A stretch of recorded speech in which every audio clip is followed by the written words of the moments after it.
ನಮಸ್ಕಾರ ಸ್ನೇಹಿತರೆ, ನಾನು ನಿಮ್ಮ ಪ್ರೀತಿಯ ಲಯನ್ ಕುಮಾರ್. ಇವತ್ತು 2 ನಿರ್ಗತಿಕರ ಅನಾಥಾಶ್ರಮಗಳನ್ನು ಅಂತ್ಯ ಸಂಸ್ಕಾರ ಮಾಡಿದ್ದೀವಿ.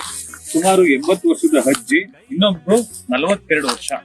ಅವ್ರು ಇನ್ನೂ ಬದುಕಿ ಬಾಳ್ಬೇಕಾಯ್ತು. ಬಸ್ ಸ್ಟ್ಯಾಂಡ್ಗಳಲ್ಲಿ ಆಹಾರ ಇಲ್ಲದೆ ಭಿಕ್ಷೆ ಬೇಡ್ಕೊಂಡು ಕೊನೆಗೆ ಮೃತಪಡ್ತಾರೆ. ಅವ್ರನ್ನ KR ಹಾಸ್ಪಿಟ್ಲಿಗೆ ಯಾರೋ ಸೇರ್ಸಿರ್ತಾರೆ, ಆದ್ರೆ ಅವರು ಪ್ರಾಣ ಕಳ್ಕೊತಾರೆ. ದಯವಿಟ್ಟು ಯಾರಾದ್ರೂ ಮಿಸ್ಸಿಂಗ್ ಗಳಾದ್ರೆ ಸ್ಟೇಷನ್ ಗಳಿಗೆ ಇಂಟಿಮೇಟ್ ಮಾಡಿ. ಆದಷ್ಟು ಬೇಗ ಮೈಸೂರು ಸುತ್ತಲೂ ಹುಡುಕಿದ್ರೆ ಮೈಸೂರಿನ KR ಆಸ್ಪತ್ರೆ ಮತ್ತೆ ಎಲ್ಲೆಲ್ಲಿ ಭಿಕ್ಷೆ ಬಿಡ್ತಾರೆ ಅಂತ ನೋಡಿದ್ರೆ ಈ ವಯಸ್ಸಾಗಿರೋ ಅಜ್ಜಿ ಸುಮಾರು 80 ವರ್ಷದವ್ರು. ಯಾರಾದ್ರೂ ಯಾವ್ದಾದ್ರು ಸ್ಟೇಷನ್ ಅಲ್ಲಿ ಕಂಪ್ಲೇಂಟ್ ಕೊಟ್ಟಿದ್ರೆ ಬೇಕಾದ್ರೆ ತನಿಖೆ ಮಾಡಬಹುದು.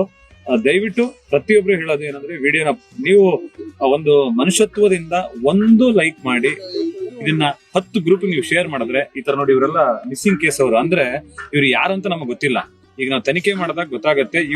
ಇವ್ರ ಮಕ್ಕಳು ಮೊಮ್ಮಕ್ಕಳು ಈ ಅಜ್ಜಿಗೆ ಕಾಯ್ತಾ ಇರ್ತಾರೆ.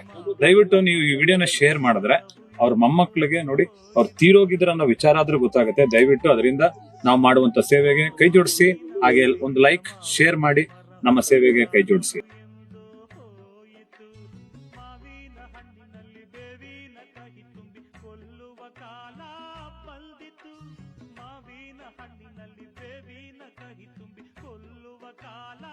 ಬಂದಿತು ಇಂಥ ಕರಿಗಾಲದಾಗ ಇಂಥ ಜನಬಾಳು